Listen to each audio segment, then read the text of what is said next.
भगवान शंकर उस पांच पापों से आपको छुटकारा दिला सकता है, वो केवल भगवान महादेव है। और इसके 5 मुखों से उस पांच पापों का छुटकारा होता है। वो 5 पाप कौन से हैं? ब्रह्म हत्या, सुरापानम, स्थेयम, गौरवांगना। ब्रह्म हत्या, ब्राह्मण की हत्या, उससे बड़ा कोई पाप नहीं है। अगर भूल से भी ब्रह्म हत्या हो जाए तो उसका प्रायश्चित नहीं है। आप कोई प्रायश्चित नहीं कर सकते जिससे ब्रह्म हत्या मिट जाए। अरे भगवान राम जी ने रावण का वध किया तो भी ब्रह्म हत्या के निवारण के लिए कई प्रकार के तीर्थों में गए। ब्रह्म हत्या हर एक को भोगनी पड़ती है। अरे भगवान शंकर का आगे कथा आएगी और कथा में ये आएगा कि भगवान शंकर प्रकट हुए और ब्रह्मा के एक मुख को उन्होंने काट डाला। तो जिस रूप ने अर्थात भैरव ने ये मुंह काट डाला तो भैरव को ब्रह्म हत्या लगी। ब्राह्मण का शरीर अवध्य है। आपने भागवत की कथा सुनी है। भागवत की कथा में प्रथम स्कंद में ये कथा आती है। अश्वत्थामा ने द्रौपदी के 5 पुत्रों को मार दिया। और जब अश्वत्थामा ने 5 पुत्रों को मार दिया तब द्रौपदी रोने लगी। अर्जुन आए, भीम आए, भगवान श्री कृष्ण आए। अर्जुन से कहा कि उसको पकड़ कर ले आओ। अर्जुन गए, भगवान रथ चलाने लगे और अर्जुन पीछे गए, अश्वत्थामा को घसीट कर ले आए। और जब बांध कर ले आए और द्रौपदी के सामने खड़ा किया और अर्जुन ने अपनी खड्ग निकाली और जैसे ही अश्वत्थामा को मारने गया तो द्रौपदी दौड़ती हुई बीच में आई और द्रौपदी ने अपने हाथ ऊंचे करके अर्जुन को वारते हुए अर्जुन से कहा, मुच्यताम मुच्यताम एषः ब्राह्मणो नितरांगुरु। छोड़ दो, ये ब्राह्मण है, इसका वध नहीं कर सकते। जिसने द्रौपदी के 5 पुत्रों को मार डाला है और द्रौपदी कहती है ये ब्राह्मण है, इसका वध नहीं कर सकते। और जब द्रौपदी ने मना किया तो अर्जुन ने भगवान श्री कृष्ण की ओर देखा। श्री कृष्ण ने कहा सही है, द्रौपदी की बात सही है। और तब उछलकर भीम बीच में आया और भीम ने कहा क्या सही है? अर्जुन तू मार डाल, और तू नहीं मार डालेगा तो मैं मार डालूंगा। अर्जुन ने फिर से परमात्मा की ओर देखा। श्री कृष्ण ने कहा भीम की बात भी सही है। अब अर्जुन कहता है आप तो दोनों तरफ बोल रहे हैं, एक तरफ कह रहे हैं भीम की बात सही है, एक बार कह रहे हैं द्रौपदी की बात सही है, तो मैं क्या करूं? मारूं या छोड़ दूं? भगवान ने कहा तू भी शास्त्र पढ़ा है, तुमको पता नहीं है क्या करना चाहिए? तू शास्त्र नहीं पढ़ा क्या? तुमको पता नहीं है? अर्जुन ने कहा हाँ शास्त्र तो पढ़ा हूं। तो बता, अगर शास्त्र पढ़ा है तो ब्राह्मण का वध हो सकता है कि नहीं हो सकता? अर्जुन ने कहा ब्राह्मण का वध तो नहीं हो सकता, तो उपाय क्या है? बोले शास्त्रों ने ऐसा बताया है कि वपनम द्रविणा दानम स्थानम निर्यापणम तथा। अगर ब्राह्मण का वध करना हो तो उसकी चोटी काट लो, उसके जो पैसे हैं उसका धन है वो लेकर दान में दे दो। वपनम उसका मुंडन करवा दो। वपनम द्रविणा दानम स्थानम निर्यापणम तथा उसका अपमान करके गांव से बाहर निकाल दो, यही उसके लिए मौत से भी अधिक है। तो इसलिए इसको अगर मारना है तो उसका मुंडन करवा कर यहाँ से छोड़ दो। और अश्वत्थामा का मुंडन किया। उनका जो खड्ग थी, खड्ग से अश्वत्थामा का मणि काट कर ले लिया और अर्जुन ने जीवित उसको छोड़ दिया। ब्राह्मण का शरीर अवध्य है। ब्रह्म हत्या के समान दूसरा पाप नहीं है, लेकिन उसके समान पापों में दूसरे स्टेप पर जो है उसमें स्त्री वध है। स्त्री हत्या भी ब्रह्म हत्या के जैसा ही पाप है। इसलिए हमारे यहां स्त्री अवध्य है, स्त्री का वध नहीं कर सकते। भागवत में कथा आई तब ये बात भी उसमें आई कि इतने लोगों का वध नहीं करना चाहिए। किस किस का वध नहीं करना चाहिए तो पूरा लिस्ट उसमें दिया है। उसमें यह भी कहा है कि स्त्री का वध नहीं करना चाहिए, स्त्री अवध्य है। लेकिन अगर वो स्त्री हो या ब्राह्मण हो लेकिन आतताई है तो उसका वध करना चाहिए। आतताई वधर्हण, आतताई यानी आतंकवादी है तो उसका वध कर सकते हैं। फिर आत्ता ही कौन है उसकी व्याख्या आएगी। हम तो अभी भागवत नहीं बोल रहे हैं, हम तो शिव पुराण की कथा सुना रहे हैं। ये तो प्रसंग आया इसलिए आपको बता रहे हैं कि स्त्री अवध्य है, स्त्री के ऊपर हाथ नहीं उठाना चाहिए। हमने कथा में कहा तो कथा पूरी हुई तो एक बहन जी मिलने के लिए, साथ में उनके पति भी थे। दोनों ने प्रणाम किए, जय श्री कृष्ण। मैंने कहा जय श्री कृष्ण। बोले शास्त्री जी इनको कुछ समझाओ। तो मैंने कहा क्या समझाऊं, मुझे कुछ पता नहीं है। बोले नहीं, अभी जो आप कथा में बता रहे थे ना। मैंने कहा कथा में तो बहुत सारी बातें बताई है, क्या बताया मुझे याद नहीं है। बोले इनको जरा बताओ, आप कह रहे थे ना स्त्री के ऊपर हाथ नहीं उठाना चाहिए। अब मुझे क्या पता उनके पति हाथ उठाते होंगे। तो मैंने उनके पति की ओर देखा तो उनके पति बोले नहीं नहीं शास्त्री जी गलत बात है, गलत बात है, मैंने कभी स्त्री के ऊपर हाथ उठाए नहीं, मैं तो होके उठाता हूँ, हाथ नहीं उठाता। अब जो सीधा डंडा ही उठाता है। अब लोग भी ऐसा कुछ न कुछ ढूंढ निकालते हैं कि हाथ नहीं उठाते।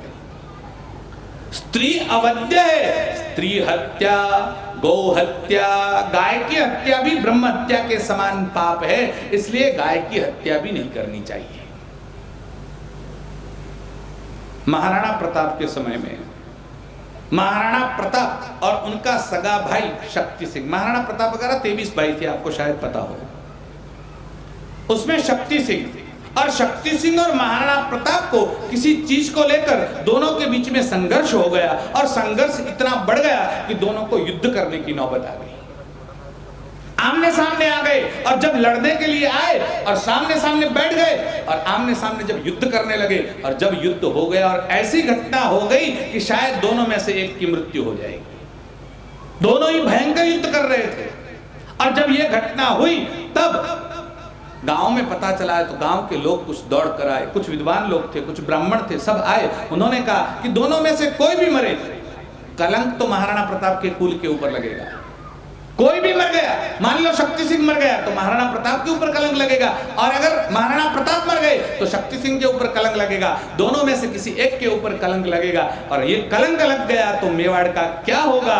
और उस ब्राह्मण ने क्या किया, दोनों को मारने की कोशिश की, लेकिन युद्ध ऐसा चल रहा था कि दोनों में से कोई थम ही नहीं रहा था। उसने कटार ली, ब्राह्मण बीच में गया और दोनों के युद्ध के बीच में खुद को कटार मारी और वो मर गया।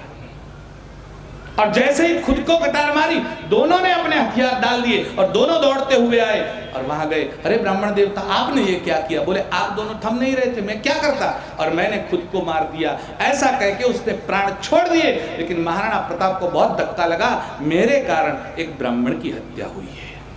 और महाराणा प्रताप ने खाना पीना छोड़ दिया, कई दिन तक महाराणा प्रताप भूखे रहे। ये है ब्राह्मण भक्ति महाराणा प्रताप की और ये है गौ भक्ति उनकी।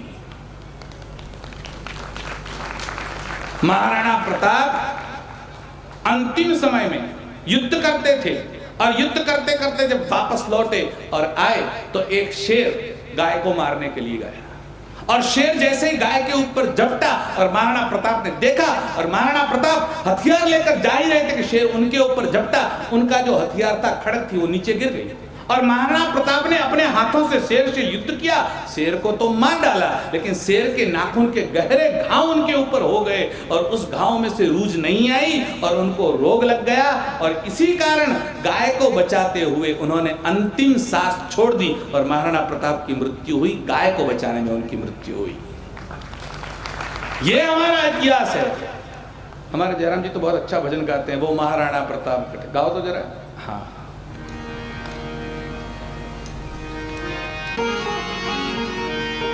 हल्दी घाटी में समर लड़ो, वो चेत करो सवार कठे। मारवाड़ी भाषा में है थोड़ा। हिमायण थारो वो पूत कठे, वो एक लीन दीवान कठे, वो महाराणा प्रताप कठे।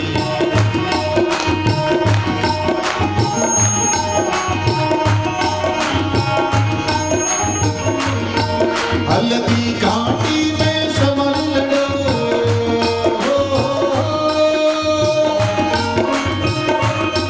हल्दी घाटी में समर लड़ो, वो चेत करो सवार कटे।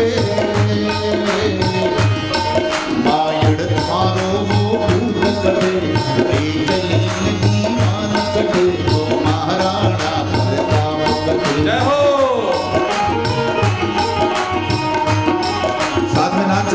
आनंद लीजिए, नाच के आनंद लीजिए।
एकलिंग दीवान कटे महाराणा प्रताप कटे दीवाने का डोला दिलदार के दीवाने का डोला दिलदार के। वो खुद को राजा नहीं कहते थे, वो कहते थे हम भगवान शंकर जिनका नाम है मेवाड़ में एकलिंग, और हम एकलिंग जी के दीवान हैं। मतलब हमारा राजा कौन है?